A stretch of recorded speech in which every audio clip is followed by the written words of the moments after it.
Welcome to TNPSC லட்சிய விதைகள் channel. இன்னைக்கு இந்த வீடியோவில் நம்ம என்ன பார்க்க போகிறோம் அப்படின்னா 2017ஆம் ஆண்டு நடந்த ஜெயிலர் எக்ஸாமோட தமிழ் ப்ரீவியஸ் இயர் கொஸ்டின் தான் நம்ம பார்க்க போகிறோம். நம்ம ஆல்ரெடி சொல்லியிருந்தோம் என்ன அப்படின்னா டெய்லியுமே 25 கொஸ்டின்ஸ் குரூப் 4 முடிகிற வரைக்கும் அப்டேட் பண்ணுறோம் அப்படிங்கிறத சொல்லியிருந்தோம். அதன் அடிப்படையில் 2050 கொஸ்டின்ஸ் வந்து இது வரைக்கும் நம்ம அப்டேட் பண்ணிட்டோம். இது வரைக்கும் யாரும் பார்க்கல அப்படின்னா பாருங்கள், லிங்க் டிஸ்கிரிப்ஷனில் தரேன். இன்னைக்கு வந்து ஒரு 25 கொஸ்டின்ஸ் பார்ப்போம். அதற்கு முன்னாடி நீங்கள் சப்ஸ்கிரைப் பண்ணாமல் பார்த்துக்கிட்டு இருந்தால் சப்ஸ்கிரைப் பண்ணிட்டு பாருங்கள். உங்கள் ஃப்ரெண்ட்ஸுக்கும் ஷேர் பண்ணுங்கள். ஒரு லைக் போட்டு வீடியோ ஸ்டார்ட் பண்ணுங்கள். அது எங்களுக்கு இன்னும் மோட்டிவேட்டடாக இருக்கும். ஓகே, இப்போ கொஸ்டின்ஸ் பார்க்குறதுக்கு முன்னாடி என்ன அப்படின்னா ஒரு சிறு தகவல். அதாவது பார்த்தீங்க அப்படின்னா ஜஸ்ட்டு நம்ம ஒன்லைனராக இந்த கொஸ்டின்ஸை நம்ம முடிக்க போகிறதில்ல. அதை சார்ந்த டீட்டெயில்ஸும் நம்ம ஒரு 6-7 பாயிண்ட் உள்ள டீட்டெயில்ஸும் நம்ம சொல்கிறோம். வீடியோவை முழுமையாக பாருங்கள், அது உங்களுக்கு ரொம்ப பயனுள்ளதாக இருக்கும். Okay, first question. அடவி மலை யாரெல்லாம் கடந்து போகி திண்ணமுற்று தடந்தோளும் உளமும் கொண்டு அடிக்கோடிட்ட சொற்களுக்கு பொருத்தமான இலக்கண குறிப்பை கண்டறிதல் அப்படிங்கிறது. இதற்கான ஆன்சர் என்ன அப்படின்னா ஆப்ஷன் டி, உம்மை தொகை உரிச்சொல் தொடர். இதுதான் வந்து இதற்கான ஆன்சர். ஓகே, உம்மை தொகை அப்படின்னா என்ன அப்படின்னா ஒரு சொல்லுக்கு இடையிலும் இறுதியிலும் அப்படிங்கிற அந்த வார்த்தை வந்து என்ன ஆகும் அப்படின்னா மறைஞ்சு வரும். அது மறைஞ்சு வந்துச்சு அப்படின்னா அதை வந்து உம்மை தொகை அப்படின்னு சொல்கிறாங்க. இப்போ பாருங்கள், இந்த அடவி மலைன்னு இருக்குது பார்த்தீங்களா, அதை விரிச்சு எழுதணும் அப்படின்னா அடவியும் மலையும் அப்படின்னு வருது. ஓகேங்களா? ஓகே, இதில் பாருங்கள், இந்த ஒரு சொல்லோட இடை, இது வந்து இறுதி. இந்த இடத்துல வந்து அப்படிங்கிற அந்த வார்த்தை என்ன ஆகுது, மறைஞ்சு வந்திருக்குங்கிற. அதனால இது வந்து உம்மை தொடர், சரி உம்மை தொகை. அடுத்து பார்த்தீங்க அப்படின்னா தடந்தோல் அப்படிங்கிறது பார்த்தீங்கன்னா உரிச்சொல் தொடர். உரிச்சொல்னா என்ன அப்படின்னா பெயரையும் வினையையும் சார்ந்து தான் வரும், தனித்து இயங்காது. அதைத்தான் உரிச்சொல் தொடர் அப்படின்னு சொல்கிறாங்க. இதை பார்த்தீங்க அப்படின்னா உரிச்சொல் அப்படிங்கிறது ஒரு சில வார்த்தைகள் இருக்குது. அது தெரிஞ்சாலே போதும், நீங்கள் வந்து உரிச்சொல் தொடரை போற்றலாம். அதாவது மா, அப்புறம் பார்த்தீங்க அப்படின்னா சால, தவ, நனி, கடி, அப்புறம் பார்த்தீங்கன்னா உரு, மா, தடை. ஓகேங்களா? இந்த மாதிரியான சில உரிச்சொற்கள்லாம் இருக்குது. இது அந்த சொல்லுக்கு முன்னாடி வந்துச்சு அப்படின்னாவே அதை வந்து நம்ம உரிச்சொல் தொடர் அப்படின்னு முடிவு பண்ணிடலாம். ஓகேங்களா? இதை நோட் பண்ணுங்க. ஓகே, அப்போ தடந்தோல் அப்படிங்கிறதுல வரக்கூடிய தடை அப்படிங்கிறது உரிச்சொல், அதனால் இது வந்து உரிச்சொற் தொடர். Okay, next question. இளமை பெயர்களை பொறுத்துக. ஓகேங்களா? ஓகே, இதற்கான ஆன்சர் என்ன அப்படின்னு பார்த்தீங்கன்னா ஆப்ஷன் சி, 3, 4, 2, 1 தான் இதற்கான ஆன்சர். அதாவது மான் அப்படிங்கிறத நம்ம என்ன சொல்லணும் அப்படின்னா கன்று அப்படின்னு தான் சொல்லணும். கீரியை வந்து பிள்ளை அப்படின்னு சொல்லணும். கோழியை வந்து குஞ்சு அப்படின்னு தான் மரபுப்படி சொல்லணும். சிங்கத்தை வந்து குட்டின்னு சொல்லக்கூடாது, குருளை அப்படின்னு தான் சொல்லணும் மரபுப்படி. ஆப்ஷன் சி தான் இதற்கான answer. Okay, next question.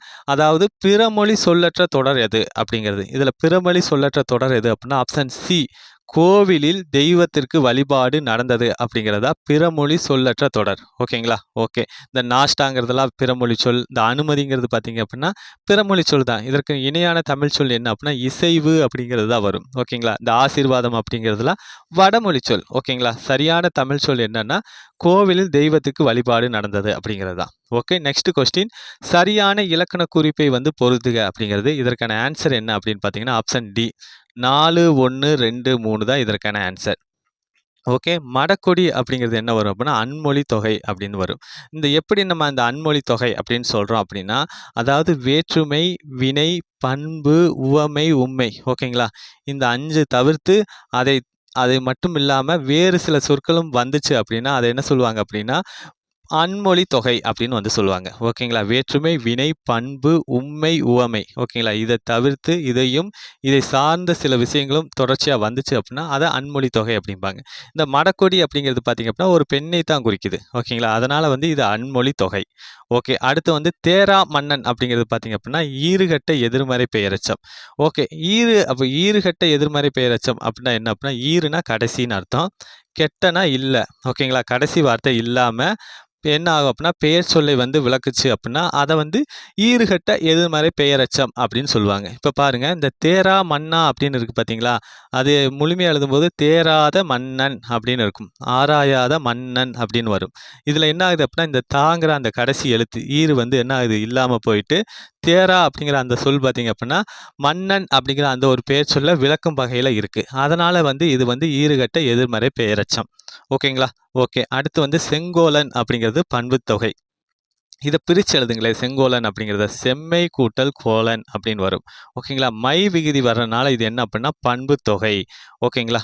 Okay, அது மட்டும் இல்லாமல் பண்பு தொகை அப்படிங்கிறது எதை எல்லாமே குறிக்கும் அப்படின்னா நிறம், சுவை, அளவு, வடிவம். ஓகேங்களா? இது எல்லாத்தையுமே குறிச்சு வரும். ஓகே. இங்க செம்மை அப்படிங்கிறது பார்த்தீங்க அப்படின்னா, நிறத்த குறிக்குது. ஓகேங்களா?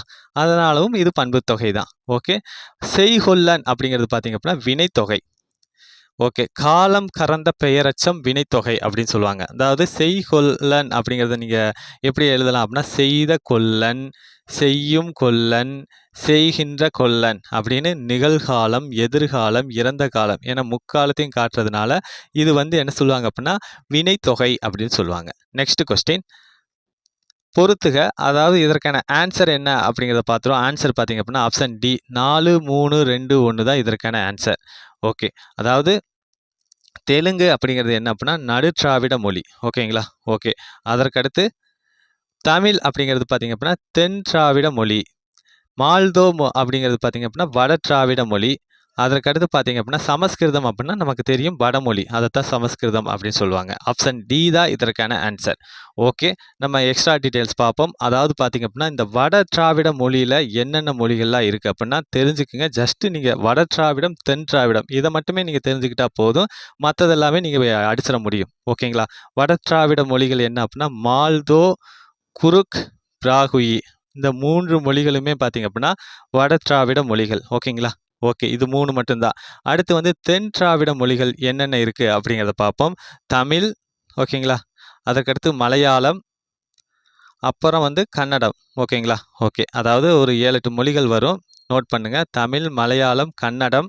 அதற்கடுத்து பார்த்தீங்க அப்படின்னா, கொடகு. கொடகு அப்படிங்கிற அந்த ஒரு மொழி இருக்கு. அதற்கடுத்து துளு அப்படிங்கிற மொழி. ஓகேங்களா? தமிழ், மலையாளம், கன்னடம், கொடகு, துளு. ஓகே. அதை அடுத்து பார்த்தீங்க அப்படின்னா, கோத்தா, தோடா, கொரகா, இருளா. கோத்தா, தோடா, கொரகா, இருளா. இந்த மொழிகள் எல்லாமே பார்த்தீங்க அப்படின்னா, தென் திராவிட மொழிகள்ல வரும். ஓகேங்களா? இந்த வட திராவிட மொழியும், நீங்க தென் திராவிட மொழியுமே தெரிஞ்சு வச்சுக்கிட்டீங்க அப்படின்னா, எப்படி உங்களுக்கு கொஸ்டின்ஸ் கேட்டாலுமே உங்களால அடிச்சிட முடியும். ஓகேங்களா? இந்த டாபிக்ல இருந்து கேட்டாங்கன்னா உங்களால எடுத்துட முடியும். ஓகே. நெக்ஸ்ட் கொஸ்டின் பார்க்கறதுக்கு முன்னாடி ஒரு சிறு தகவல். எதற்காக நம்ம இந்த ப்ரீவியஸ் இயர் கொஸ்டின்ஸ் பார்க்குறோம் அப்படிங்கிறது. அதாவது தமிழ் ஓல்டு புக்ல இருந்து இப்போ குரூப் 4 எக்ஸாம்ல எப்படி கேட்குறாங்கன்னா, 10ல இருந்து 15 கொஸ்டின்ஸ் கேட்குறாங்க. அந்த 10 to 15 கொஸ்டின்ஸ் நீங்க எடுக்கணும் அப்படின்னா, நீங்க வந்து ப்ரீவியஸ் இயர் கொஸ்டின்ஸ் மட்டுமே பார்த்தாலே போதுமானது. உங்களால வந்து முழு மதிப்பெண்களை எடுத்துட முடியும். ஓகேங்களா? ஓகே. அதாவது பார்த்தீங்க அப்படின்னா, அச்சு, அசல், ஆப்ஷன் முதற்கொண்டு மாத்தாம ப்ரீவியஸ் இயர் கொஸ்டின்ஸ் வந்து அப்படியே கேட்பாங்க. அந்த மாரி உங்களுக்கு ப்ரீவியஸ் இயர் கொஸ்டின்ஸ் பார்க்கறது மூலியமா, உங்களுக்கு அந்த டாபிக்லேருந்து அப்படியே கொஸ்டின்ஸ் மாறாம கேட்பாங்க. ஆப்ஷனுக்கு முதற்கொண்டு மாத்தாம அப்படியே கேட்பாங்க. அதனால தான் நம்ம இந்த ஓல்டு ப்ரீவியஸ் இயர் கொஸ்டின்ஸ் வந்து நம்ம பார்த்துக்கிட்டு இருக்கோம். அது மட்டும் இல்லாம, நீங்க ப்ரீவியஸ் இயர் கொஸ்டின்ஸ் பார்க்கறது மூலியமா ஓவராலா நீங்க வந்து என்ன ஆகும் அப்படின்னா, தமிழ்ல வந்து நல்லா ஸ்ட்ரென்த் ஆவீங்க. ப்ளஸ் பார்த்தீங்க அப்படின்னா, எந்தெந்த ஏரியாக்கள்ல கொஸ்டின்ஸ் கேட்குறாங்க, அது எப்படியெல்லாம் கேட்குறாங்க, அதை நம்ம எப்படி அணுகலாம் அப்படிங்கிற புரிதலையும் இந்த ப்ரீவியஸ் இயர் கொஸ்டின்ஸ் பார்க்கறது மூலமா உங்களுக்கு கிடைக்கும். ஓகே. Next question. கீழ் கொடுக்கப்பட்டுள்ளவற்றுள் இயல்பு புணர்ச்சி சொல்லை தேர்க அப்படிங்கிறது. இயல்பு புணர்ச்சி சொல் எது அப்படின்னா, ஆப்ஷன் டி பொன் வளையல் அப்படிங்கிறது தான். ஓகே. இயல்பு புணர்ச்சி அப்படின்னா என்ன அப்படின்னா, நிலைமொழி, வருமொழி. ஓகேங்களா?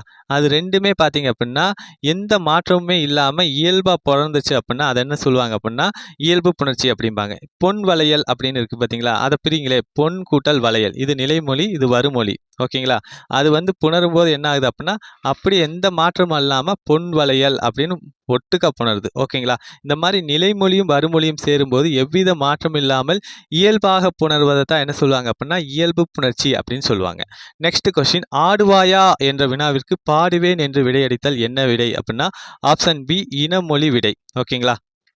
அதாவது அதாவது ஆடுவாயா அப்படின்னு கேட்குறாங்க. அந்த வினாவிற்கு பாடுவேன் அப்படின்னு பதில் சொல்றது இனமொழி. என்ன எப்படின்னா, அதாவது ஆடுவாயா அப்படிங்கிறதுக்கு ஆடுவேன்னு சொல்லாம, அதற்கு இனமானது. ஓகேங்களா? ஆடலுக்கு இனமான ஒரு விஷயம் தான் பாடல் அப்படிங்கிறது. அதனால என்ன சொல்றாங்க அப்படின்னா, பாடுவேன் அப்படின்னு சொல்றாங்க. இந்த மாதிரி அதற்கு இனமான விடையை சொன்னாங்க அப்படின்னா, அதை வந்து இனமொழி விடை அப்படின்னு சொல்லுவாங்க. ஓகேங்களா? ஓகே. அடுத்து பார்த்தீங்க அப்படின்னா, கார் அறுத்தான் என்பது எவ்வகை ஆகுபெயரை சார்ந்தது அப்படிங்கிறது. இதற்கான ஆன்சர் என்ன அப்படின்னா, ஆப்ஷன் டி காலவாகு பெயர். ஓகேங்களா? அதாவது கார் அறுத்தான் அப்படிங்கிறது கார் என்னும் காலப்பெயர். ஓகேங்களா? கார் அறுத்தான்னா கார் காலத்தில் விளையக்கூடிய பயிரை அறுத்தான் அப்படிங்கிற பொருளை தருது. ஒன்றன் பெயர் அதனோடு தொடர்புடைய மற்றொன்றுக்கு ஆகி வருவது தான் ஆகுபெயர் அப்படிம்பாங்க. ஓகேங்களா? இந்த கார் அப்படிங்கிற அந்த ஒரு சொல் கார் காலத்துல விளையக்கூடிய பயிருக்கு ஆகி வந்ததுனால இது காலவாகு பெயர். Okay, next question. பொருளறிந்து பொறுத்துக. இதற்கான ஆன்சர் என்ன அப்படின்னா ஆப்ஷன் பி 4, 1, 2, 3 தான் இதற்கான ஆன்சர். அதாவது அரசன் வந்தது அப்படின்னு இருக்கு பார்த்தீங்க அப்படிங்களா? அது பார்த்தீங்க அப்படின்னா திணைவலு. ஓகேங்களா? ஓகே. ஏன் அப்படின்னா அரசன் அப்படிங்கிறது உயர்திணை, வந்தது அப்படின்றது அஃறிணை. அதனால வந்து இது திணைவலு. கபிலன் பேசினாள் அப்படின்னு வருது பார்த்தீங்களா? சாரி, இந்த இடத்துல மிஸ்டேக்கு. அதாவது பேசினாள் அப்படின்னு வரும். ஓகேங்களா? ஓகே. அதாவது கபிலன்கிறது ஆண்பால், பேசினாள் அப்படிங்கிற பெண்பாலை கொண்டு முடியுது. இதனால வந்து இது பால்வலு. ஓகே. அடுத்து வந்து குயில்கள் கூவியது அப்படிங்கிறது இருக்கு. குயில்கள் கூவின அப்படிங்கிறதா எண்வலு. ஓகேங்களா? ஓகேங்களா?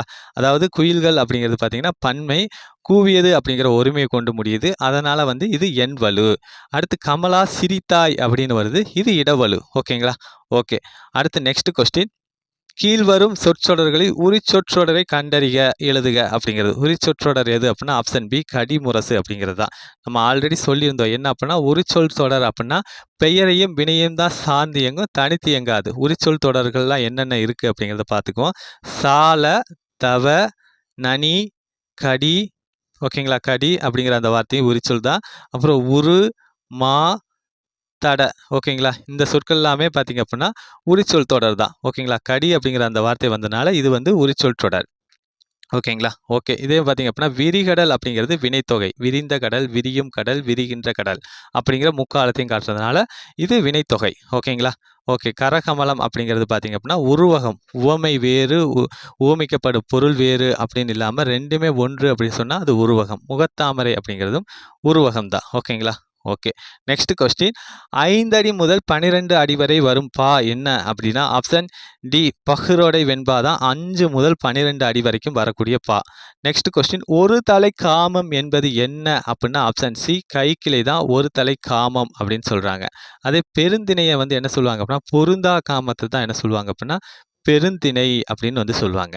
ஓகே. அதற்கடுத்து இந்த பாடான் திணைன்னு இருக்கு. இந்த பாடான் திணை அப்படிங்கிறது என்ன அப்படின்னா ஒரு ஆளுமையாளரோட அந்த கல்வி, வீரம், செல்வம் இதை பற்றி எல்லாமே பார்த்து போற்றி பாடுவதை தான் என்ன சொல்லுவாங்க அப்படின்னா பாடான் திணை அப்படின்னு சொல்லுவாங்க. இந்த பாடான் திணையை நம்ம எப்படி பிரிச்சு எழுதுவோம் அப்படின்னா பாடு கூட்டல் ஆண் கூட்டல் திணை அப்படின்னு வந்து நம்ம பிரிச்சு எழுதுவோம்.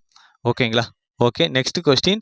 கீழ் வருவனவற்றுள் காலவாகு பெயரை கண்டறிக அப்படிங்கிறது. காலவாகு பெயர் எது அப்படின்னா ஆப்ஷன் ஏ டிசம்பர் பூ பூத்தது அப்படிங்கிறது தான். ஓகேங்களா? அதாவது டிசம்பர் பூ பூத்தது அப்படின்னா டிசம்பர் பூ அப்படிங்கிறது பூக்கல, டிசம்பர் மாசத்துல என்ன பண்ணியிருக்கு அப்படின்னா பூ பூத்திருக்கு அப்படிங்கிறது தான் இந்த பொருள்.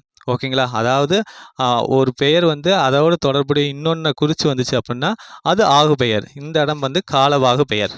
ஓகேங்களா? ஓகே. Next question. உமறு புலவர் யாருடைய வேண்டுகோளின்படி சீரா புராணத்தை எழுதத் தொடங்கினார் அப்படின்னா ஆப்ஷன் ஏ அப்துல் காதிர் மரைக்காயர் அவர்களுடைய வேண்டுகோள் படி தான் எழுதத் தொடங்கினார். ஓகே. இதை சார்ந்து நம்ம எக்ஸ்ட்ரா டீட்டெயில்ஸ் பார்ப்போம். அதாவது சீரா புராணம் பார்த்தீங்க அப்படின்னா 3 காண்டங்களை கொண்டுள்ளது. என்னென்ன? விலாதத்து காண்டம், ஹிஜ்ரத்து காண்டம், நுபுவத்து காண்டம் அப்படிங்கிற 3 காண்டங்களை கொண்டுள்ளது. 92 படலங்களை கொண்டுள்ளது. எத்தனை பாடல்களை கொண்டுள்ளது அப்படின்னு தெரிஞ்சா நீங்க கமெண்ட் பண்ணுங்க. ஓகே.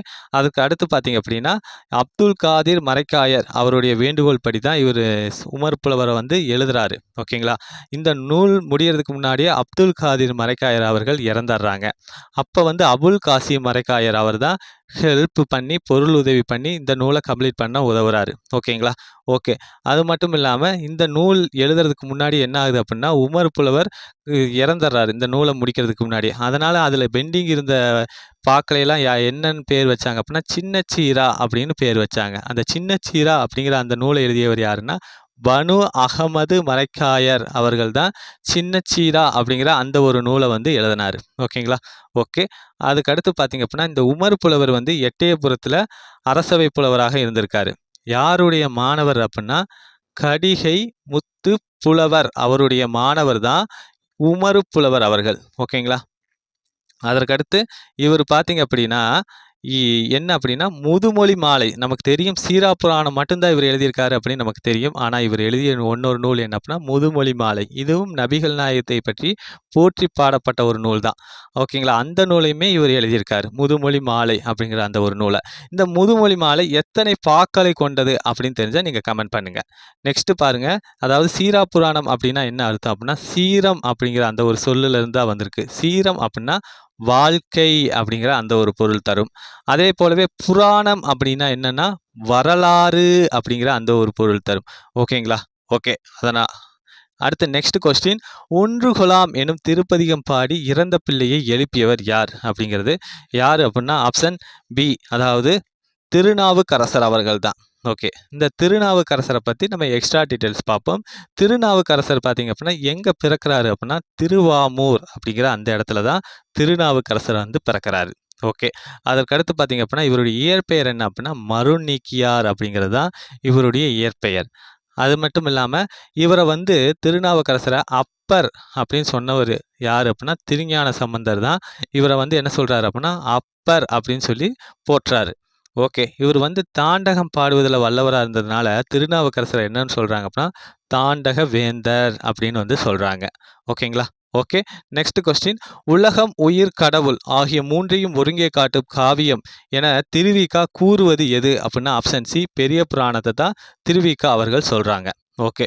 அது மட்டும் இல்லாமல் இன்னொரு ஸ்டேட்மெண்ட்டும் இந்த பெரிய புராணத்தை பற்றி சொல்லுவாங்க. அதாவது பக்தி சுவை நனி சொட்ட சொட்ட பாடிய கவிவளவ அப்படின்னு ஒரு சொல்லுவார் ஒருத்தர். யார் அவர்னா அவர் மகா வித்துவான் மீனாட்சி சுந்தரனார் அவர்கள் தான் இந்த பக்தி சுவை நனி சொட்ட சொட்ட பாடிய கவிவளவ அப்படின்னு சொல்லுவார்.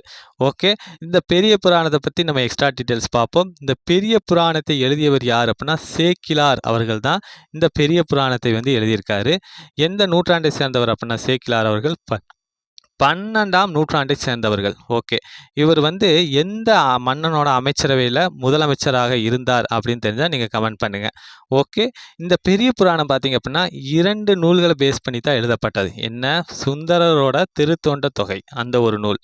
அந்த ஒரு நூலை பேஸ் பண்ணியும் ப்ளஸ் பார்த்தீங்க அப்படின்னா இந்த சுந்தரரோட திருத்தொண்ட தொகை அப்படிங்கிற அந்த ஒரு நூல் வந்து அடியவர் பெருமை என்ன சொல்லும் அப்படின்னா ஓர் அடியில் சொல்லும். ஓகேங்களா? அதே பார்த்தீங்க அப்படின்னா நம்பியாண்டார் நம்பி அப்படிங்கிறவருடைய திருத்தொண்டர் திருவந்தாதி அப்படிங்கிற அந்த ஒரு நூலும் பார்த்தீங்க அப்படின்னா இந்த 2 நூல்களை பேஸ் பண்ணி தான் எழுதியிருப்பார். ஓகே. இந்த திருத்தொண்டர் திருவந்தாதி பார்த்தீங்க அப்படின்னா ஓர் அடியில் சொல்லாமல் என்ன பண்ணும் அப்படின்னா ஒவ்வொரு பாடல்லையுமே சொல்லும். திருத்தொண்டர் திருவந்தாதி ஒவ்வொரு பாடல்லையும் சொல்லும். திருத்தொண்டர் திருத்தொகை வந்து ஓர் அடியில் சொல்லும். இந்த 2 நூல்களை பேஸ் பண்ணி தான் பெரிய புராணம் எழுதப்பட்டது. ஓகே. Next question. மாயோன் கொப்புள் மலர்ந்த தாமரை இவ்வடி இடம்பெற்ற நூல் எது அப்படின்னா ஆப்ஷன் ஏ பரிபாடல் தான். ஓகேங்களா? ஓகே. இந்த பரிபாடலை பற்றி நம்ம எக்ஸ்ட்ரா டீட்டெயில்ஸ் பார்ப்போம். சங்க நூல்களில் பண்ணோடு பாடப்பட்ட நூல் எது அப்படின்னா பரிபாடல் தான். இந்த மாதிரி கொஸ்டின்ஸ்லாம் கேட்பாங்க. சங்க நூலில் பண்ணோடு பாடப்பட்ட நூல் பரிபாடல். உரையாசிரியர்கள் வந்து இந்த பரிபாடல் எத்தனை பாடல்களை கொண்டது அப்படின்னு சொல்கிறாங்க அப்படின்னா 70 பாடல்களை கொண்டுள்ளது அப்படின்னு சொல்கிறாங்க. ஆனால் நமக்கு இப்போ எவ்வளோ கிடச்சிருக்கு அப்படின்னா 24 பாடல்கள் மட்டும்தான் நமக்கு கிடச்சிருக்கு. ஓகேங்களா? இது வந்து 8 தொகை நூல்களில் ஒன்று தான் இந்த பரிபாடல் அப்படிங்கிற நூல். ஓகே. Next question. காயும் வில்லினன் கல்திரள் தோழினன் என போற்றப்படுபவன் யார் அப்படின்னா ஆப்ஷன் சி குகன் அவர்கள் தான் காயும் வில்லன் கல்திரள் தோழினன் அப்படின்னு வந்து போற்றப்படக்கூடியவர். நெக்ஸ்ட் கொஸ்டின் பாருங்க. மணநூல் என புகழப்பெற்றது எது அப்படின்னா ஆப்ஷன் பி சீவக சிந்தாமணி தான் மணநூல் அப்படின்னு வந்து புகழப்படுது. ஓகே. இந்த சீவக சிந்தாமணி பற்றி நம்ம எக்ஸ்ட்ரா டீட்டெயில்ஸ் பார்ப்போம். என்ன அப்படின்னு பாருங்க. அதாவது சீவக சிந்தாமணி அப்படிங்கிற அந்த ஒரு நூல் வந்து விருத்தப்பாக்களால் இயற்றப்பட்ட முதல் நூல் வந்து சீவக சிந்தாமணி தான். முதல்ல விருத்தப்பாக்களால் இயற்றப்பட்டது. இந்த நூலோட உட்பிரிவு என்னன்னு சொல்கிறாங்க அப்படின்னா இளம்பகம் அப்படின்னு வந்து சொல்கிறாங்க. இப்போ உங்களுக்கு ஒரு கொஸ்டின். அந்த இளம்பகம் எத்தனை பிரிவுகளை கொண்டுள்ளது? நம்ம இந்த நூலோட உட்பிரிவு எத்தனை இளம்பகத்தை கொண்டது அப்படின்னு தெரிஞ்சால் கமெண்ட் பண்ணுங்கள். இந்த சீவக சிந்தாமணி நூலை எழுதியவர் யார் அப்படின்னா திருத்தக்க தேவர் அவர்கள் தான் சீவக சிந்தாமணி அப்படிங்கிற அந்த ஒரு நூலை வந்து எழுதுறாரு. அவர் வந்து எந்த சமயத்தை சேர்ந்தவர் அப்படின்னா சமண சமயத்தை சேர்ந்தவர் தான் திருத்தக்க தேவர் அவர்கள். ஓகே. இவர் காலம் என்ன அப்படின்னா திருத்தக்க தேவரோட காலம் 9ஆம் நூற்றாண்டு. ஓகேங்களா? ஓகே. அது மட்டும் இல்லாமல் இவர் பாடுவதற்கு முன்னோட்டமாக இந்த அதாவது சீவக சிந்தாமணியை பாடுவதற்கு முன்னோட்டமாக பாடப்பட்ட நூல் எது அப்படின்னா நரிவிருத்தம் அப்படிங்கிறது தான். ஓகேங்களா? ஓகே, இது எல்லாமே இம்பார்ட்டன்ட், நோட் பண்ணுங்க. நெக்ஸ்ட், மதுரை மீனாட்சி அம்மையிடம் முத்துமணி மாலையை பரிசாக வாங்கியவர் யார் அப்படின்னா, அதாவது ஆப்ஷன் பி குமரகுருபரர் அவர்கள் தான். ஓகேங்களா? அதாவது மீனாட்சி அம்மை பிள்ளைத்தமிழ் அப்படிங்கிறத எழுதியவர் யாருன்னா, இது குமரகுருபரர் தான். அந்த நூலை வந்து சிறப்பிக்கும் விதமாக அந்த மீனாட்சியை என்ன பண்ணியிருக்காங்க அப்படின்னா, இவருக்கு முத்துமணி மாலையை வழங்கியதாக சொல்லப்படுது. ஓகேங்களா? இந்த குமரகுருபரர் எந்த நூற்றாண்டை சேர்ந்தவர் அப்படின்னா, 17ஆம் நூற்றாண்டை சேர்ந்தவர். மயிலை கலம்பகம், மதுரை கலம்பகம், முத்துக்குமாரசாமி பிள்ளைத்தமிழ், மீனாட்சி அம்மை பிள்ளைத்தமிழ், அப்புறம் கந்தர் கலிவெண்பா, இந்த மாதிரியான நூல்களையும் இவர் எழுதியிருக்காரு. நெக்ஸ்ட் கொஸ்டின், 10 பாட்டில் பாண்டியன் நெடுஞ்செழியனை தலைவனாக கொண்டு பாடப்பட்ட நூல் எது அப்படின்னா, ஆப்ஷன் சி நெடுநல்வாடை, மதுரை காஞ்சி. ஓகேங்களா? ஓகே, இந்த 2 நூல்லையுமே பாட்டுடை தலைவன் யாருன்னா பாண்டியன் நெடுஞ்செழியன் அவர்கள் தான். ஓகே, இந்த நெடுநல்வாடையை பற்றி நம்ம எக்ஸ்ட்ரா டீட்டெயில்ஸ் பார்ப்போம். இந்த நெடுநல்வாடை அப்படிங்கிறது மொத்தம் எத்தனை அடிகளை கொண்டது அப்படின்னா 188 அடிகளை கொண்டது. ஓகேங்களா? இந்த நூலை எழுதியவர் யார் அப்படின்னா நக்கீரர் அவர்கள். ஓகே, அதற்கடுத்து இந்த மதுரை காஞ்சியை பற்றி நம்ம எக்ஸ்ட்ரா டீட்டெயில்ஸ் பார்ப்போம். மதுரை காஞ்சி அப்படிங்கிறது எத்தனை அடிகளை கொண்டுள்ளது அப்படின்னா 782 அடிகளை கொண்டுள்ளது. அதில் மதுரையை மட்டுமே எத்தனை அடிகள் சிறப்பித்து பாடுது அப்படின்னா 354 அடிகள் வந்து மதுரையை மட்டுமே சிறப்பித்து பாடுது. ஒன்று. அதற்கடுத்து இந்த மதுரை காஞ்சி எழுதியவர் யார் அப்படின்னா மாங்குடி மருதனார் அவர்கள் தான் இந்த மதுரை காஞ்சி அப்படிங்கிற அந்த ஒரு நூலை வந்து எழுதியிருக்காரு. ஓகேங்களா? ஓகே, நெக்ஸ்ட் கொஸ்டின், பொருந்தாத தொடரை குறிப்பிடுக. இதில் பொருந்தாத தொடர் எது அப்படின்னா, ஆப்ஷன் ஏ உலா அப்படிங்கிறது 5 வகை பருவம் அப்படிங்கிறது பொருந்தாதது, தவறானது. ஓகேங்களா? உலா அப்படிங்கிறது 7 வகை பருவ மகளிரை பற்றி சொல்லக்கூடியது. அது என்னன்னு தெரிஞ்சால் நீங்கள் கமெண்ட் பண்ணுங்கள். நெக்ஸ்ட் கொஸ்டின், ஹச்சிய கிருஷ்ணபிள்ளை தமிழாசிரியராக எவ்வூரில் பணியாற்றினார் அப்படிங்கிறது. எவ்வூரில் பணியாற்றினார் அப்படின்னா, ஆப்ஷன் பி சாயபுரம் அப்படிங்கிற அந்த ஊரில் தான் தமிழாசிரியராக ஹச்சிய கிருஷ்ணபிள்ளை அவர்கள் பணியாற்றாங்க. ஓகேங்களா? ஓகே, இந்த ஹச்சிஏ அப்படிங்கிறது என்ன அப்படின்னா Henry Albert.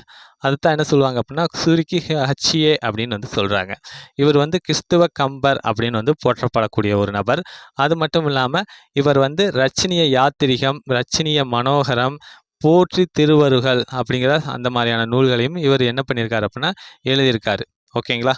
Okay, next question, மடப்பிடி அப்படிங்கிறவங்க யார் அப்படிங்கிறது. இதுக்கான ஆன்சர் என்ன அப்படின்னா ஆப்ஷன் பி பாஞ்சாலியை தான் என்ன சொல்லுவாங்க அப்படின்னா மடப்பிடி அப்படின்னு வந்து சொல்கிறாங்க. ஓகே, இந்த பாஞ்சாலி வந்து எந்த கதை மாந்தர் அப்படின்னா பாஞ்சாலி சபதத்தில் வரக்கூடியவங்க. ஓகே, அதாவது பாஞ்சாலி சபதத்தை பற்றி நம்ம எக்ஸ்ட்ரா டீட்டெயில்ஸ் பார்ப்போம். பாஞ்சாலி சபதம்ங்கிறது 2 பாகங்களை கொண்டுள்ளது, 5 சருக்கங்களை கொண்டுள்ளது. அது மட்டும் இல்லாமல் பார்த்தீங்க அப்படின்னா 412 பாடல்களை கொண்டுள்ளது. ஓகேங்களா? ஓகே, இந்த நூலை எழுதியவங்க யார் அப்படின்னா பாரதியார் அவர்கள் தான். ஓகே, இப்போ உங்களுக்கு ஒரு கொஸ்டின், இந்த பாஞ்சாலி சபதம் எந்த வகை பாவினால் பாடப்பட்டது அப்படின்னு தெரிஞ்சால் நீங்கள் கமெண்ட் பண்ணுங்கள். நெக்ஸ்ட் கொஸ்டின், பொருள் தருக சதுரங்க சேனை அப்படிங்கிறது என்ன அப்படின்னா ஆப்ஷன் டி 4 வகை படையை தான் என்ன சொல்லுவாங்க அப்படின்னா சதுரங்க சேனை அப்படின்னு வந்து சொல்லுவாங்க. ஓகேங்களா? ஓகே, நம்ம வந்து ஒரு 25 கொஸ்டின்ஸ் பார்த்துட்டோம். இது வரைக்கும் நீங்கள் சப்ஸ்கிரைப் பண்ணாமல் பார்த்துக்கிட்டு இருந்தால் சப்ஸ்கிரைப் பண்ணிட்டு பாருங்கள். உங்கள் ஃப்ரெண்ட்ஸுக்கும் ஷேர் பண்ணுங்கள். மீண்டும் அடுத்த வீடியோவில் சந்திப்போம். தேங்க்யூ. வெல்கம் டு டிஎன்பிஎஸ்சி லட்சிய விதைகள் சேனல். இன்னைக்கு இந்த வீடியோவில் நம்ம என்ன பார்க்க போகிறோம் அப்படின்னா 2017ஆம் ஆண்டு நடந்த ஜெயிலர் எக்ஸாமோட தமிழ் ப்ரீவியஸ் இயர் கொஸ்டின் தான் நம்ம பார்க்க போகிறோம். நம்ம ஆல்ரெடி சொல்லியிருந்தோம் என்ன அப்படின்னா டெய்லியுமே 25 கொஸ்டின்ஸ் குரூப் 4 முடிகிற வரைக்கும் அப்டேட் பண்ணுறோம் அப்படிங்கிறத சொல்லியிருந்தோம். அதன் அடிப்படையில் 2050 கொஸ்டின்ஸ் வந்து இது வரைக்கும் நம்ம அப்டேட் பண்ணிட்டோம். இது வரைக்கும் யாரும் பார்க்கல அப்படின்னா பாருங்கள், லிங்க் டிஸ்கிரிப்ஷனில் தரேன். இன்றைக்கி வந்து ஒரு 25 கொஸ்டின்ஸ் பார்ப்போம். அதற்கு முன்னாடி நீங்கள் சப்ஸ்கிரைப் பண்ணாமல் பார்த்துக்கிட்டு இருந்தால் சப்ஸ்கிரைப் பண்ணிட்டு பாருங்கள். உங்கள் ஃப்ரெண்ட்ஸுக்கும் ஷேர் பண்ணுங்கள். ஒரு லைக் போட்டு வீடியோ ஸ்டார்ட் பண்ணுங்கள். அது எங்களுக்கு இன்னும் மோட்டிவேட்டடாக இருக்கும். ஓகே, இப்போ கொஸ்டின்ஸ் பார்க்குறதுக்கு முன்னாடி என்ன அப்படின்னா ஒரு சிறு தகவல். அதாவது பார்த்தீங்க அப்படின்னா ஜஸ்ட்டு நம்ம ஒன்லைனராக இந்த கொஸ்டின்ஸை நம்ம முடிக்க போகிறதில்ல. அதை சார்ந்த டீட்டெயில்ஸும் நம்ம ஒரு 6-7 பாயிண்ட் உள்ள டீட்டெயில்ஸும் நம்ம சொல்கிறோம். வீடியோவை முழுமையாக பாருங்கள், அது உங்களுக்கு ரொம்ப பயனுள்ளதாக இருக்கும். ஓகே, ஃபர்ஸ்ட் கொஸ்டின், அடவி மலை யாரெல்லாம் கடந்து போகி திண்ணமுற்று தடந்தோளும் உளமும் கொண்டு அடிக்கோடிட்ட சொற்களுக்கு பொருத்தமான இலக்கண குறிப்பை கண்டறிதல் அப்படிங்கிறது. இதற்கான ஆன்சர் என்ன அப்படின்னா ஆப்ஷன் டி உம்மை தொகை உரிச்சொல் தொடர். இதுதான் வந்து இதற்கான ஆன்சர். ஓகே, உம்மை தொகை அப்படின்னா என்ன அப்படின்னா ஒரு சொல்லுக்கு இடையிலும் இறுதியிலும் அப்படிங்கிற அந்த வார்த்தை வந்து என்ன ஆகும் அப்படின்னா மறைஞ்சு வரும். அது மறைஞ்சு வந்துச்சு அப்படின்னா அதை வந்து உம்மை தொகை அப்படின்னு சொல்கிறாங்க. இப்போ பாருங்கள், இந்த அடவி மலைன்னு இருக்குது பார்த்தீங்களா, அதை விரிச்சு எழுதணும் அப்படின்னா அடவியும் மலையும் அப்படின்னு வருது. ஓகேங்களா? ஓகே, இதில் பாருங்கள், இந்த ஒரு சொல்லோட இடை இது வந்து இறுதி. இந்த இடத்துல வந்து அப்படிங்கிற அந்த வார்த்தை என்ன ஆகுது? மறைஞ்சு வந்திருக்குங்கிற. அதனால இது வந்து உம்மை தொடர். சரி, உம்மை தொகை. அடுத்து பார்த்தீங்க அப்படின்னா, தடந்தோல் அப்படிங்கிறது பார்த்தீங்கன்னா, உரிச்சொல் தொடர். உரிச்சொல்னா என்ன அப்படின்னா, பெயரையும் வினையையும் சார்ந்து தான் வரும், தனித்து இயங்காது. அதைத்தான் உரிச்சொல் தொடர் அப்படின்னு சொல்றாங்க. இதை பார்த்தீங்க அப்படின்னா, உரிச்சொல் அப்படிங்கிறது ஒரு சில வார்த்தைகள் இருக்கு. அது தெரிஞ்சாலே போதும், நீங்க வந்து உரிச்சொல் தொடரை போற்றலாம். அதாவது மா, அப்புறம் பார்த்தீங்க அப்படின்னா சால, தவ, நனி, கடிது, கடி, அப்புறம் பார்த்தீங்கன்னா உரு, மா, தட. ஓகேங்களா? இந்த மாதிரியான சில உரிச்சொற்கள்லாம் இருக்கு. இது அந்த சொல்லுக்கு முன்னாடி வந்துச்சு அப்படின்னாவே, அதை வந்து நம்ம உரிச்சொல் தொடர் அப்படின்னு முடிவு பண்ணிடலாம். ஓகேங்களா? இதை நோட் பண்ணுங்க. ஓகே. அப்ப தடந்தோல் அப்படிங்கிறதுல வரக்கூடிய தட அப்படிங்கிறது உரிச்சொல். அதனால இது வந்து உரிச்சொற்றொடர். ஓகே. Next question.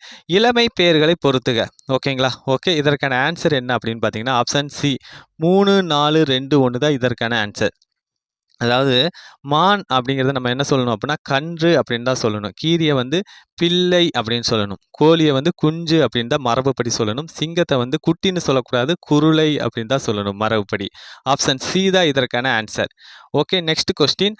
அதாவது பிறமொழி சொல்லற்ற தொடர் எது அப்படிங்கிறது. இதில் பிறமொழி சொல்லற்ற தொடர் எது அப்படின்னா, ஆப்ஷன் சி கோவிலில் தெய்வத்திற்கு வழிபாடு நடந்தது அப்படிங்கிறதா பிறமொழி சொல்லற்ற தொடர். ஓகேங்களா? ஓகே. இந்த நாஷ்டாங்கிறதெல்லாம் பிறமொழி சொல். இந்த அனுமதிங்கிறது பார்த்தீங்க அப்படின்னா பிறமொழி சொல் தான். இதற்கு இணையான தமிழ் சொல் என்ன அப்படின்னா இசைவு அப்படிங்கிறது தான் வரும். ஓகேங்களா? இந்த ஆசீர்வாதம் அப்படிங்கிறதுலாம் வடமொழி சொல். ஓகேங்களா? சரியான தமிழ் சொல் என்னன்னா கோவிலில் தெய்வத்துக்கு வழிபாடு நடந்தது அப்படிங்கிறது தான். ஓகே. Next question.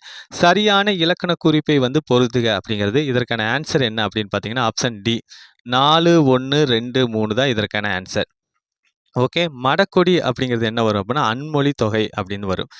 எப்படி நம்ம அந்த அன்மொழி தொகை அப்படின்னு சொல்றோம் அப்படின்னா, அதாவது வேற்றுமை, வினை, பண்பு, உவமை, உம்மை. ஓகேங்களா? இந்த 5 தவிர்த்து அதை அதை மட்டும் இல்லாம வேறு சில சொற்களும் வந்துச்சு அப்படின்னா, அதை என்ன சொல்லுவாங்க அப்படின்னா, அன்மொழி தொகை அப்படின்னு வந்து சொல்லுவாங்க. ஓகேங்களா? வேற்றுமை, வினை, பண்பு, உம்மை, உவமை. ஓகேங்களா? இதை தவிர்த்து இதை சார்ந்த சில விஷயங்களும் தொடர்ச்சியா வந்துச்சு அப்படின்னா, அதை அன்மொழி தொகை அப்படிம்பாங்க. இந்த மடக்கொடி அப்படிங்கிறது பார்த்தீங்க அப்படின்னா, ஒரு பெண்ணை தான் குறிக்குது. ஓகேங்களா? அதனால வந்து இது அன்மொழி தொகை. ஓகே. அடுத்து வந்து தேரா மன்னன் அப்படிங்கிறது பார்த்தீங்க அப்படின்னா, ஈறுகெட்ட எதிர்மறை பெயரெச்சம். ஓகே. ஈறுகெட்ட எதிர்மறை பெயரெச்சம் அப்படின்னா என்ன அப்படின்னா, ஈறுனா கடைசின்னு அர்த்தம். கெட்டனா இல்ல. ஓகேங்களா? கடைசி வார்த்தை இல்லாம என்ன ஆகும் அப்படின்னா, பெயர் சொல்லை வந்து விளக்குச்சு அப்படின்னா, அதை வந்து ஈறுகெட்ட எதிர்மறை பெயரெச்சம் அப்படின்னு சொல்லுவாங்க. இப்போ பாருங்க, இந்த தேரா மன்னா அப்படின்னு இருக்கு பார்த்தீங்களா? அது முழுமையாக எழுதும்போது தேராத மன்னன் அப்படின்னு இருக்கும். ஆராயாத மன்னன் அப்படின்னு வரும். இதில் என்ன ஆகுது அப்படின்னா, இந்த தாங்கிற அந்த கடைசி எழுத்து ஈறு வந்து என்ன ஆகுது இல்லாமல் போயிட்டு, தேரா அப்படிங்கிற அந்த சொல் பார்த்தீங்க அப்படின்னா, மன்னன் அப்படிங்கிற அந்த ஒரு பெயர் சொல்ல விளக்கும் வகையில் இருக்கு. அதனால வந்து இது வந்து ஈறுகெட்ட எதிர்மறை பெயரெச்சம். ஓகேங்களா? ஓகே. அடுத்து வந்து செங்கோலன் அப்படிங்கிறது பண்புத்தொகை. இதை பிரித்து எழுதுங்களேன். செங்கோலன் அப்படிங்கிறத செம்மை கூட்டல் கோலன் அப்படின்னு வரும். ஓகேங்களா? மை விகுதி வர்றதுனால இது என்ன அப்படின்னா பண்புத்தொகை. ஓகேங்களா? ஓகே. அது மட்டும் இல்லாமல் பண்புத்தொகை அப்படிங்கிறது எதை எல்லாமே குறிக்கும் அப்படின்னா, நிறம், சுவை, அளவு, வடிவம். ஓகேங்களா? இது எல்லாத்தையுமே குறித்து வரும். ஓகே. இங்கே செம்மை அப்படிங்கிறது பார்த்தீங்க அப்படின்னா நிறத்தை குறிக்குது. ஓகேங்களா? அதனாலும் இது பண்புத்தொகை தான். ஓகே. செய்கொல்லன் அப்படிங்கிறது பார்த்தீங்க அப்படின்னா வினைத்தொகை. ஓகே. காலம் கறந்த பெயரெச்சம் வினைத்தொகை அப்படின்னு சொல்லுவாங்க. அதாவது செய்கொல்லன் அப்படிங்கிறத நீங்கள் எப்படி எழுதலாம் அப்படின்னா, செய்த கொல்லன், செய்யும் கொல்லன், செய்கின்ற கொல்லன் அப்படின்னு நிகழ்காலம், எதிர்காலம், இறந்த காலம் என முக்காலத்தையும் காட்டுறதுனால இது வந்து என்ன சொல்லுவாங்க அப்படின்னா வினைத்தொகை அப்படின்னு சொல்லுவாங்க. Next question. பொறுத்துக. அதாவது இதற்கான ஆன்சர் என்ன அப்படிங்கிறத பார்த்துருவோம். ஆன்சர் பார்த்தீங்க அப்படின்னா ஆப்ஷன் டி 4, 3, 2, 1 தான் இதற்கான ஆன்சர். ஓகே. அதாவது தெலுங்கு அப்படிங்கிறது என்ன அப்படின்னா நடுதிராவிட மொழி. ஓகேங்களா? ஓகே. அதற்கடுத்து தமிழ் அப்படிங்கிறது பார்த்தீங்க அப்படின்னா தென் திராவிட மொழி. மால்தோ அப்படிங்கிறது பார்த்தீங்க அப்படின்னா வட திராவிட மொழி. அதற்கடுத்து பார்த்தீங்க அப்படின்னா சமஸ்கிருதம் அப்படின்னா நமக்கு தெரியும் வடமொழி. அதைத்தான் சமஸ்கிருதம் அப்படின்னு சொல்லுவாங்க. ஆப்ஷன் டி தான் இதற்கான ஆன்சர். ஓகே. நம்ம எக்ஸ்ட்ரா டீட்டெயில்ஸ் பார்ப்போம். அதாவது பார்த்தீங்க அப்படின்னா இந்த வட திராவிட மொழியில் என்னென்ன மொழிகள்லாம் இருக்குது அப்படின்னா தெரிஞ்சுக்குங்க. ஜஸ்ட்டு நீங்கள் வட திராவிடம், தென் திராவிடம் இதை மட்டுமே நீங்கள் தெரிஞ்சுக்கிட்டா போதும். மற்றதெல்லாமே நீங்கள் அடிச்சிட முடியும். ஓகேங்களா? வட திராவிட மொழிகள் என்ன அப்படின்னா மால்தோ, குருக், பிராகுயி இந்த 3 மொழிகளுமே பார்த்தீங்க அப்படின்னா வட திராவிட மொழிகள். ஓகேங்களா? ஓகே. இது 3 மட்டும் தான். அடுத்து வந்து தென் திராவிட மொழிகள் என்னென்ன இருக்கு அப்படிங்கிறத பார்ப்போம். தமிழ் ஓகேங்களா? அதற்கடுத்து மலையாளம், அப்புறம் வந்து கன்னடம் ஓகேங்களா? ஓகே. அதாவது ஒரு 7, 8 மொழிகள் வரும். நோட் பண்ணுங்க. தமிழ், மலையாளம், கன்னடம், அதற்கடுத்து பார்த்தீங்க அப்படின்னா கொடகு. கொடகு அப்படிங்கிற அந்த ஒரு மொழி இருக்கு. அதற்கடுத்து துளு அப்படிங்கிற மொழி. ஓகேங்களா? தமிழ், மலையாளம், கன்னடம், கொடகு, துளு. ஓகே. அதை அடுத்து பார்த்தீங்க அப்படின்னா, கோத்தா, தோடா, கொரகா, இருளா. கோத்தா, தோடா, கொரகா, இருளா. இந்த மொழிகள் எல்லாமே பார்த்தீங்க அப்படின்னா, தென் திராவிட மொழிகள்ல வரும். ஓகேங்களா? இந்த வட திராவிட மொழியும், நீங்க தென் திராவிட மொழியுமே தெரிஞ்சு வச்சுக்கிட்டீங்க அப்படின்னா, எப்படி உங்களுக்கு கொஸ்டின்ஸ் கேட்டாலுமே உங்கனால அடிச்சிட முடியும். ஓகேங்களா? இந்த டாபிக்லேருந்து கேட்டாங்கன்னா, உங்கனால எடுத்துற முடியும். ஓகே. நெக்ஸ்ட் கொஸ்டின் பார்க்கறதுக்கு முன்னாடி ஒரு சிறு தகவல். எதற்காக நம்ம இந்த ப்ரீவியஸ் இயர் கொஸ்டின்ஸ் பார்க்குறோம் அப்படிங்கிறது. அதாவது தமிழ் ஓல்டு புக்லேருந்து இப்போ குரூப் 4 எக்ஸாமில் எப்படி கேட்குறாங்கன்னா, 10லேருந்து 15 கொஸ்டின்ஸ் கேட்குறாங்க. அந்த 10 to 15 கொஸ்டின்ஸ் நீங்கள் எடுக்கணும் அப்படின்னா, நீங்கள் வந்து ப்ரீவியஸ் இயர் கொஸ்டின்ஸ் மட்டுமே பார்த்தாலே போதுமானது. உங்களால் வந்து முழு மதிப்பெண்களை எடுத்துட முடியும். ஓகேங்களா? ஓகே. அதாவது பார்த்தீங்க அப்படின்னா, அச்சு, அசல், ஆப்ஷன் முதற்கொண்டு மாத்தாம ப்ரீவியஸ் இயர் கொஸ்டின்ஸ் வந்து அப்படியே கேட்பாங்க. அந்த மாரி உங்களுக்கு ப்ரீவியஸ் இயர் கொஸ்டின்ஸ் பார்க்கறது மூலியமா, உங்களுக்கு அந்த டாபிக்லேருந்து அப்படியே கொஸ்டின்ஸ் மாறாம கேட்பாங்க. ஆப்ஷனுக்கு முதற்கொண்டு மாத்தாம அப்படியே கேட்பாங்க. அதனால தான் நம்ம இந்த ஓல்டு ப்ரீவியஸ் இயர் கொஸ்டின்ஸ் வந்து நம்ம பார்த்துக்கிட்டு இருக்கோம். அது மட்டும் இல்லாம, நீங்க ப்ரீவியஸ் இயர் கொஸ்டின்ஸ் பார்க்கறது மூலியமா ஓவராலா நீங்க வந்து என்ன ஆகும் அப்படின்னா, தமிழ்ல வந்து நல்லா ஸ்ட்ரென்த் ஆவீங்க. ப்ளஸ் பார்த்தீங்க அப்படின்னா, எந்தெந்த ஏரியாக்கள்ல கொஸ்டின்ஸ் கேட்குறாங்க, அது எப்படியெல்லாம் கேட்குறாங்க, அதை நம்ம எப்படி அணுகலாம் அப்படிங்கிற புரிதலையும் இந்த ப்ரீவியஸ் இயர் கொஸ்டின்ஸ் பார்க்கறது மூலமா உங்களுக்கு கிடைக்கும்.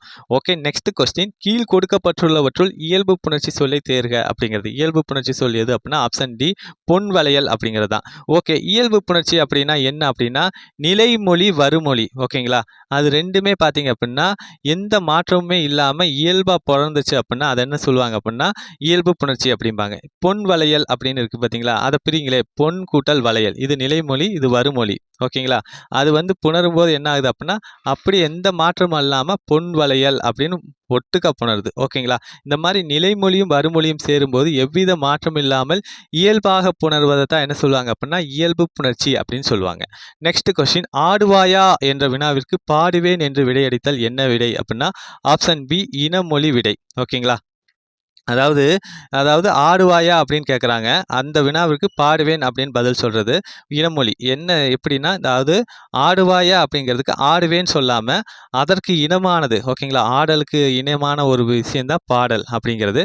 அதனால என்ன சொல்றாங்க அப்படின்னா பாடுவேன் அப்படின்னு சொல்றாங்க. இந்த மாதிரி அதற்கு இனமான விடையை சொன்னாங்க அப்படின்னா அதை வந்து இனமொழி விடை அப்படின்னு சொல்லுவாங்க. ஓகேங்களா? ஓகே. அடுத்து பார்த்தீங்க அப்படின்னா கார் அறுத்தான் என்பது எவ்வகை ஆகுபெயரை சார்ந்தது அப்படிங்கிறது. இதற்கான ஆன்சர் என்ன அப்படின்னா ஆப்ஷன் டி காலவாகு பெயர். ஓகேங்களா? அதாவது கார் அறுத்தான் அப்படிங்கிறது கார் என்னும் காலப்பெயர். ஓகேங்களா? கார் அறுத்தான்னா கார் காலத்தில் விளையக்கூடிய பயிரை அறுத்தான் அப்படிங்கிற பொருளை தருது. ஒன்றன் பெயர் அதனோடு தொடர்புடைய மற்றொன்றுக்கு ஆகி வருவது தான் ஆகுபெயர் அப்படிம்பாங்க. ஓகேங்களா? இந்த கார் அப்படிங்கிற அந்த ஒரு சொல் கார் காலத்தில் விளையக்கூடிய பயிருக்கு ஆகி வந்ததுனால இது காலவாகு பெயர். ஓகே. Next question. பொருளறிந்து பொறுத்துக. இதற்கான ஆன்சர் என்ன அப்படின்னா ஆப்ஷன் பி 4, 1, 2, 3 தான் இதற்கான ஆன்சர். அதாவது அரசன் வந்தது அப்படின்னு இருக்கு பார்த்தீங்க அப்படிங்களா? அது பார்த்தீங்க அப்படின்னா திணைவலு. ஓகேங்களா? ஓகே. ஏன் அப்படின்னா அரசன் அப்படிங்கிறது உயர்திணை, வந்தது அப்படின்றது அஃறிணை. அதனால வந்து இது திணைவலு. கபிலன் பேசினாள் அப்படின்னு வருது பார்த்தீங்களா? சாரி, இந்த இடத்துல மிஸ்டேக்கு. அதாவது பேசினாள் அப்படின்னு வரும். ஓகேங்களா? ஓகே. அதாவது கபிலன்கிறது ஆண்பால், பேசினாள் அப்படிங்கிற பெண்பாலை கொண்டு முடியுது. இதனால வந்து இது பால்வலு. ஓகே. அடுத்து வந்து குயில்கள் கூவியது அப்படிங்கிறது இருக்கு. குயில்கள் கூவின அப்படிங்கிறதா எண்வலு. ஓகேங்களா? ஓகேங்களா?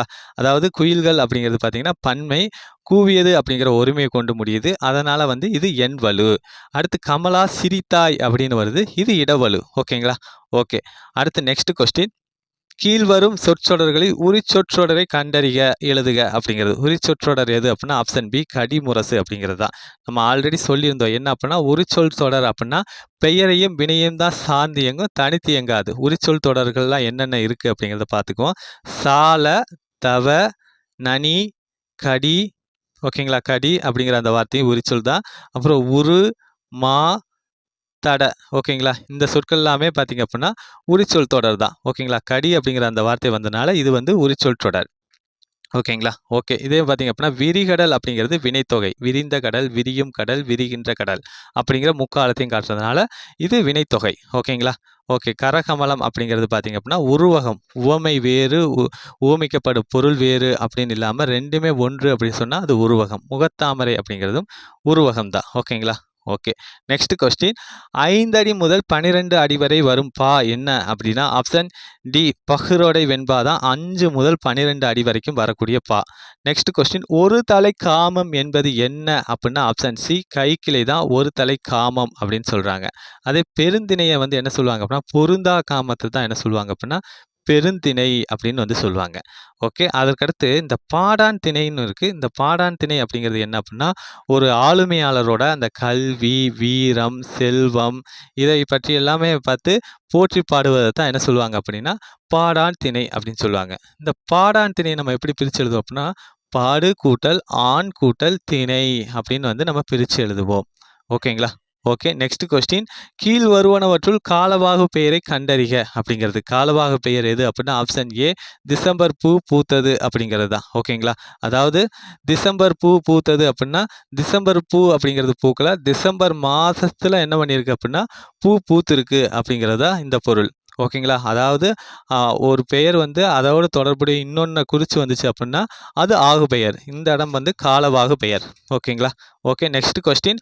உமறு புலவர் யாருடைய வேண்டுகோளின்படி சீரா புராணத்தை எழுதத் தொடங்கினார் அப்படின்னா, ஆப்ஷன் ஏ அப்துல் காதிர் மரைக்காயர் அவர்களுடைய வேண்டுகோள் படி தான் எழுதத் தொடங்கினார். ஓகே. இது சார்ந்து நம்ம எக்ஸ்ட்ரா டீட்டெயில்ஸ் பார்ப்போம். அதாவது சீரா புராணம் பார்த்தீங்க அப்படின்னா 3 காண்டங்களை கொண்டுள்ளது. என்னென்ன? விலாதத்து காண்டம், ஹிஜ்ரத்து காண்டம், நுபுவத்து காண்டம் அப்படிங்கிற 3 காண்டங்களை கொண்டுள்ளது. 92 படலங்களை கொண்டுள்ளது. எத்தனை பாடல்களை கொண்டுள்ளது அப்படின்னு தெரிஞ்சா நீங்க கமெண்ட் பண்ணுங்க. ஓகே. அதுக்கு அடுத்து பார்த்தீங்க அப்படின்னா, அப்துல் காதிர் மரைக்காயர் அவருடைய வேண்டுகோள் படி தான் இவரு உமர் புலவரை வந்து எழுதுறாரு. ஓகேங்களா? இந்த நூல் முடியறதுக்கு முன்னாடியே அப்துல் காதிர் மரைக்காயர் அவர்கள் இறந்துடுறாங்க. அப்போ வந்து அபுல் காசிம் மரைக்காயர் அவர் தான் ஹெல்ப் பண்ணி பொருள் உதவி பண்ணி இந்த நூலை கம்ப்ளீட் பண்ண உதவுறாரு. ஓகேங்களா? ஓகே. அது மட்டும் இல்லாமல் இந்த நூல் எழுதுறதுக்கு முன்னாடி என்ன ஆகுது அப்படின்னா, உமர் புலவர் இறந்துடுறாரு இந்த நூலை முடிக்கிறதுக்கு முன்னாடி. அதனால் அதில் பெண்டிங் இருந்த பாக்களையெல்லாம் என்னன்னு பேர் வச்சாங்க அப்படின்னா, சின்னச்சீரா அப்படின்னு பேர் வச்சாங்க. அந்த சின்னச்சீரா அப்படிங்கிற அந்த நூலை எழுதியவர் யாருன்னா, பனு அகமது மரைக்காயர் அவர்கள் தான் சின்னச்சீரா அப்படிங்கிற அந்த ஒரு நூலை வந்து எழுதினார். ஓகேங்களா? ஓகே. அதுக்கு அடுத்து பார்த்தீங்க அப்படின்னா, இந்த உமர் புலவர் வந்து எட்டயபுரத்தில் அரசவை புலவராக இருந்திருக்காரு. யாருடைய மாணவர் அப்படின்னா, கடிகை முத்து புலவர் அவருடைய மாணவர் தான் உமரு புலவர் அவர்கள். ஓகேங்களா? அதற்கடுத்து இவர் பார்த்தீங்க அப்படின்னா, என்ன அப்படின்னா, முதுமொழி மாலை. நமக்கு தெரியும் சீரா புராணம் மட்டும்தான் இவர் எழுதியிருக்காரு அப்படின்னு நமக்கு தெரியும். ஆனால் இவர் எழுதிய இன்னொரு நூல் என்ன அப்படின்னா, முதுமொழி மாலை. இதுவும் நபிகள் நாயகத்தை பற்றி போற்றி பாடப்பட்ட ஒரு நூல் தான். ஓகேங்களா? அந்த நூலையுமே இவர் எழுதியிருக்காரு. முதுமொழி மாலை அப்படிங்கிற அந்த ஒரு நூலை. இந்த முதுமொழி மாலை எத்தனை பாக்களை கொண்டது அப்படின்னு தெரிஞ்சால் நீங்கள் கமெண்ட் பண்ணுங்க. நெக்ஸ்ட் பாருங்க. அதாவது சீரா புராணம் அப்படின்னா என்ன அர்த்தம் அப்படின்னா, சீரம் அப்படிங்கிற அந்த ஒரு சொல்லுல இருந்து தான் வந்திருக்கு. சீரம் அப்படின்னா வாழ்க்கை அப்படிங்கிற அந்த ஒரு பொருள் தரும். அதே போலவே புராணம் அப்படின்னா என்னன்னா, வரலாறு அப்படிங்கிற அந்த ஒரு பொருள் தரும். ஓகேங்களா? ஓகே. அதனால் அடுத்து நெக்ஸ்ட் கொஸ்டின். ஒன்று கொலாம் எனும் திருப்பதிகம் பாடி இறந்த பிள்ளையை எழுப்பியவர் யார் அப்படிங்கிறது. யார் அப்படின்னா, ஆப்ஷன் பி அதாவது திருநாவுக்கரசர் அவர்கள் தான். ஓகே. இந்த திருநாவுக்கரசரை பற்றி நம்ம எக்ஸ்ட்ரா டீட்டெயில்ஸ் பார்ப்போம். திருநாவுக்கரசர் பார்த்தீங்க அப்படின்னா எங்கே பிறக்கிறாரு அப்படின்னா, திருவாமூர் அப்படிங்கிற அந்த இடத்துல தான் திருநாவுக்கரசர் வந்து பிறக்கிறாரு. ஓகே. அதற்கடுத்து பார்த்தீங்க அப்படின்னா, இவருடைய இயற்பெயர் என்ன அப்படின்னா, மருநீக்கியார் அப்படிங்கிறது தான் இவருடைய இயற்பெயர். அது மட்டும் இல்லாமல் இவரை வந்து திருநாவுக்கரசரை அப்பர் அப்படின்னு சொன்னவர் யார் அப்படின்னா, திருஞான சம்பந்தர் தான் இவரை வந்து என்ன சொல்கிறாரு அப்படின்னா, அப்பர் அப்படின்னு சொல்லி போற்றாரு. ஓகே. இவர் வந்து தாண்டகம் பாடுவதில் வல்லவராக இருந்ததுனால திருநாவுக்கரசர் என்னன்னு சொல்கிறாங்க அப்படின்னா, தாண்டக வேந்தர் அப்படின்னு வந்து சொல்கிறாங்க. ஓகேங்களா? ஓகே. Next question. உலகம், உயிர், கடவுள் ஆகிய 3ஐயும் ஒருங்கே காட்டும் காவியம் என திருவிக கூறுவது எது அப்படின்னா, ஆப்ஷன் சி பெரிய புராணத்தை தான் திருவிக அவர்கள் சொல்கிறாங்க. ஓகே. அது மட்டும் இல்லாமல் இன்னொரு ஸ்டேட்மெண்ட்டும் இந்த பெரிய புராணத்தை பற்றி சொல்லுவாங்க. அதாவது பக்தி சுவை நனி சொட்ட சொட்ட பாடிய கவிவளவ அப்படின்னு ஒரு சொல்லுவார் ஒருத்தர். யார் அவர்னா, அவர் மகா வித்துவான் மீனாட்சி சுந்தரனார் அவர்கள் தான் இந்த பக்தி சுவை நனி சொட்ட சொட்ட பாடிய கவிவளவ அப்படின்னு சொல்லுவார். ஓகே. இந்த பெரிய புராணத்தை பத்தி நம்ம எக்ஸ்ட்ரா டீட்டெயில்ஸ் பார்ப்போம். இந்த பெரிய புராணத்தை எழுதியவர் யார் அப்படின்னா, சேக்கிழார் அவர்கள் தான் இந்த பெரிய புராணத்தை வந்து எழுதியிருக்காரு. எந்த நூற்றாண்டை சேர்ந்தவர் அப்படின்னா, சேக்கிழார் அவர்கள் 12ஆம் நூற்றாண்டை சேர்ந்தவர்கள். ஓகே. இவர் வந்து எந்த மன்னனோட அமைச்சரவையில முதலமைச்சராக இருந்தார் அப்படின்னு தெரிஞ்சா நீங்க கமெண்ட் பண்ணுங்க. ஓகே. இந்த பெரிய புராணம் பார்த்தீங்க அப்படின்னா 2 நூல்களை பேஸ் பண்ணி தான் எழுதப்பட்டது. என்ன? சுந்தரரோட திருத்தொண்ட தொகை அந்த ஒரு நூல். அந்த ஒரு நூலை பேஸ் பண்ணியும் ப்ளஸ் பார்த்தீங்க அப்படின்னா இந்த சுந்தரரோட திருத்தொண்ட தொகை அப்படிங்கிற அந்த ஒரு நூல் வந்து அடியவர் பெருமை என்ன சொல்லும் அப்படின்னா ஓர் அடியில் சொல்லும். ஓகேங்களா? அதே பார்த்தீங்க அப்படின்னா நம்பியாண்டார் நம்பி அப்படிங்கிறவருடைய திருத்தொண்டர் திருவந்தாதி அப்படிங்கிற அந்த ஒரு நூலும் பார்த்தீங்க அப்படின்னா இந்த 2 நூல்களை பேஸ் பண்ணி தான் எழுதியிருப்பாரு. ஓகே. இந்த திருத்தொண்டர் திருவந்தாதி பார்த்தீங்க அப்படின்னா ஓர் அடியில் சொல்லாமல் என்ன பண்ணும் அப்படின்னா ஒவ்வொரு பாடல்லையுமே சொல்லும். திருத்தொண்டர் திருவந்தாதி ஒவ்வொரு பாடல்லையும் சொல்லும். திருத்தொண்டர் திருத்தொகை வந்து ஓர் அடியில் சொல்லும். இந்த 2 நூல்களை பேஸ் பண்ணி தான் பெரிய புராணம் எழுதப்பட்டது. ஓகே. Next question. மாயோன் கொப்புள் மலர்ந்த தாமரை இவ்வடி இடம்பெற்ற நூல் எது அப்படின்னா ஆப்ஷன் ஏ பரிபாடல் தான். ஓகேங்களா? ஓகே. இந்த பரிபாடலை பற்றி நம்ம எக்ஸ்ட்ரா டீட்டெயில்ஸ் பார்ப்போம். சங்க நூல்களில் பண்ணோடு பாடப்பட்ட நூல் எது அப்படின்னா பரிபாடல் தான். இந்த மாதிரி கொஸ்டின்ஸ்லாம் கேட்பாங்க. சங்க நூலில் பண்ணோடு பாடப்பட்ட நூல் பரிபாடல். உரையாசிரியர்கள் வந்து இந்த பரிபாடல் எத்தனை பாடல்களை கொண்டது அப்படின்னு சொல்கிறாங்க அப்படின்னா 70 பாடல்களை கொண்டுள்ளது அப்படின்னு சொல்கிறாங்க. ஆனால் நமக்கு இப்போ எவ்வளோ கிடச்சிருக்கு அப்படின்னா 24 பாடல்கள் மட்டும்தான் நமக்கு கிடச்சிருக்கு. ஓகேங்களா? இது வந்து 8 தொகை நூல்களுள் ஒன்று தான் இந்த பரிபாடல் அப்படிங்கிற நூல். ஓகே. Next question. காயும் வில்லினன் கல்திரள் தோழினன் என போற்றப்படுபவன் யார் அப்படின்னா ஆப்ஷன் சி குகன் அவர்கள் தான் காயும் வில்லன் கல்திரள் தோழினன் அப்படின்னு வந்து போற்றப்படக்கூடியவர். நெக்ஸ்ட் கொஸ்டின் பாருங்க. மணநூல் என புகழப்பெற்றது எது அப்படின்னா ஆப்ஷன் பி சீவக சிந்தாமணி தான் மணநூல் அப்படின்னு வந்து புகழப்படுது. ஓகே. இந்த சீவக சிந்தாமணி பற்றி நம்ம எக்ஸ்ட்ரா டீட்டெயில்ஸ் பார்ப்போம். என்ன அப்படின்னு பாருங்க. அதாவது சீவக சிந்தாமணி அப்படிங்கிற அந்த ஒரு நூல் வந்து விருத்தப்பாக்களால் இயற்றப்பட்ட முதல் நூல் வந்து சீவக சிந்தாமணி தான். முதல்ல விருத்தப்பாக்களால் இயற்றப்பட்டது. இந்த நூலோட உட்பிரிவு என்னன்னு சொல்றாங்க அப்படின்னா இளம்பகம் அப்படின்னு வந்து சொல்றாங்க. இப்போ உங்களுக்கு ஒரு கொஸ்டின். அந்த இளம்பகம் எத்தனை பிரிவுகளை கொண்டுள்ளது? நம்ம இந்த நூலோட உட்பிரிவு எத்தனை இளம்பகத்தை கொண்டது அப்படின்னு தெரிஞ்சால் கமெண்ட் பண்ணுங்க. இந்த சீவக சிந்தாமணி நூலை எழுதியவர் யார் அப்படின்னா திருத்தக்க தேவர் அவர்கள் தான் சீவக சிந்தாமணி அப்படிங்கிற அந்த ஒரு நூலை வந்து எழுதுறாரு. அவர் வந்து எந்த சமயத்தை சேர்ந்தவர் அப்படின்னா சமண சமயத்தை சேர்ந்தவர் தான் திருத்தக்க தேவர் அவர்கள். ஓகே. இவர் காலம் என்ன அப்படின்னா திருத்தக்க தேவரோட காலம் 9ஆம் நூற்றாண்டு. ஓகேங்களா?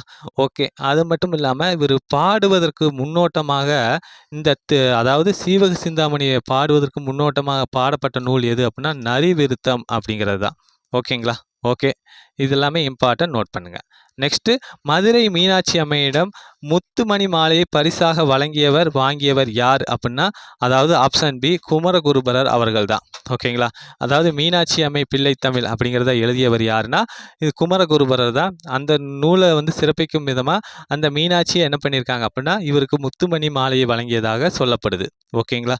இந்த குமரகுருபரர் எந்த நூற்றாண்டை சேர்ந்தவர் அப்படின்னா 17ஆம் நூற்றாண்டை சேர்ந்தவர். மயிலை கலம்பகம், மதுரை கலம்பகம், முத்துக்குமாரசாமி பிள்ளைத்தமிழ், மீனாட்சி அம்மை பிள்ளைத்தமிழ், அப்புறம் கந்தர் கலிவெண்பா இந்த மாதிரியான நூல்களையும் இவர் எழுதியிருக்காரு. Next question.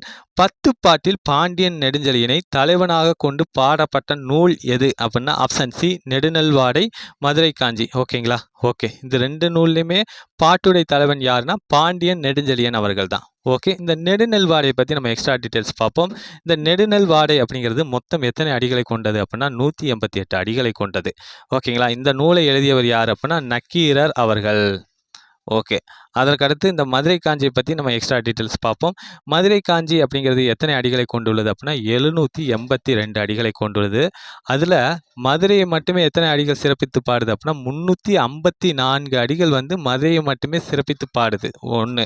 அதற்கடுத்து இந்த மதுரை காஞ்சி எழுதியவர் யார் அப்படின்னா மாங்குடி மருதனார் அவர்கள் தான் இந்த மதுரை காஞ்சி அப்படிங்கிற அந்த ஒரு நூலை வந்து எழுதியிருக்காரு. ஓகேங்களா? ஓகே. Next question. பொருந்தாத தொடரை குறிப்பிடுக. இதில் பொருந்தாத தொடர் எது அப்படின்னா ஆப்ஷன் ஏ உலா அப்படிங்கிறது 5 வகை பருவம் அப்படிங்கிறது பொருந்தாதது, தவறானது. ஓகேங்களா? உலா அப்படிங்கிறது 7 வகை பருவ மகளிரை பற்றி சொல்லக்கூடியது. அது என்னன்னு தெரிஞ்சால் நீங்கள் கமெண்ட் பண்ணுங்கள். நெக்ஸ்ட் கொஸ்டின், ஹச்ஏ கிருஷ்ணபிள்ளை தமிழாசிரியராக எவ்வூரில் பணியாற்றினார் அப்படிங்கிறது. எவ்வூரில் பணியாற்றினார் அப்படின்னா ஆப்ஷன் பி சாயபுரம் அப்படிங்கிற அந்த ஊரில் தான் தமிழாசிரியராக ஹச்ஏ கிருஷ்ணபிள்ளை அவர்கள் பணியாற்றாங்க. ஓகேங்களா? ஓகே, இந்த ஹச்ஏ அப்படிங்கிறது என்ன அப்படின்னா ஹென்றி ஆல்பர்ட். அதுதான் என்ன சொல்லுவாங்க அப்படின்னா சுருக்கி ஹச்ஏ அப்படின்னு வந்து சொல்கிறாங்க. இவர் வந்து கிறிஸ்துவ கம்பர் அப்படின்னு வந்து போற்றப்படக்கூடிய ஒரு நபர். அது மட்டும் இல்லாமல் இவர் வந்து ரச்சினிய யாத்திரிகம், ரச்சினிய மனோகரம், போற்றி திருவருகள் அப்படிங்கிற அந்த மாதிரியான நூல்களையும் இவர் என்ன பண்ணியிருக்காரு அப்படின்னா எழுதியிருக்காரு. ஓகேங்களா? ஓகே. நெக்ஸ்ட் கொஸ்டின், மடப்பிடி அப்படிங்கிறவங்க யார் அப்படிங்கிறது. இதுக்கான ஆன்சர் என்ன அப்படின்னா ஆப்ஷன் பி பாஞ்சாலி தான் என்ன சொல்லுவாங்க அப்படின்னா மடப்பிடி அப்படின்னு வந்து சொல்கிறாங்க. ஓகே, இந்த பாஞ்சாலி வந்து எந்த கதை மாந்தார் அப்படின்னா பாஞ்சாலி சபதத்தில் வரக்கூடியவங்க. ஓகே, அதாவது பாஞ்சாலி சபதத்தை பற்றி நம்ம எக்ஸ்ட்ரா டீட்டெயில்ஸ் பார்ப்போம். பாஞ்சாலி சபதம்ங்கிறது 2 பாகங்களை கொண்டுள்ளது, 5 சருக்கங்களை கொண்டுள்ளது. அது மட்டும் இல்லாமல் பார்த்தீங்க அப்படின்னா 412 பாடல்களை கொண்டுள்ளது. ஓகேங்களா? ஓகே, இந்த நூலை எழுதியவங்க யார் அப்படின்னா பாரதியார் அவர்கள் தான். ஓகே, இப்போ உங்களுக்கு ஒரு கொஸ்டின், இந்த பாஞ்சாலி சபதம் எந்த வகை பாவினால் பாடப்பட்டது அப்படின்னு தெரிஞ்சால் நீங்கள் கமெண்ட் பண்ணுங்கள். நெக்ஸ்ட் கொஸ்டின், பொருள் தருக சதுரங்க சேனை அப்படிங்கிறது என்ன அப்படின்னா ஆப்ஷன் டி 4 வகை படையை தான் என்ன சொல்லுவாங்க அப்படின்னா சதுரங்க சேனை அப்படின்னு வந்து சொல்லுவாங்க. ஓகேங்களா? ஓகே, நம்ம வந்து ஒரு 25 கொஸ்டின்ஸ் பார்த்துட்டோம். இது வரைக்கும் நீங்கள் சப்ஸ்கிரைப் பண்ணாமல் பார்த்துக்கிட்டு இருந்தால் சப்ஸ்கிரைப் பண்ணிட்டு பாருங்கள். உங்கள் ஃப்ரெண்ட்ஸுக்கும் ஷேர் பண்ணுங்கள். மீண்டும் அடுத்த வீடியோவில் சந்திப்போம். தேங்க்யூ.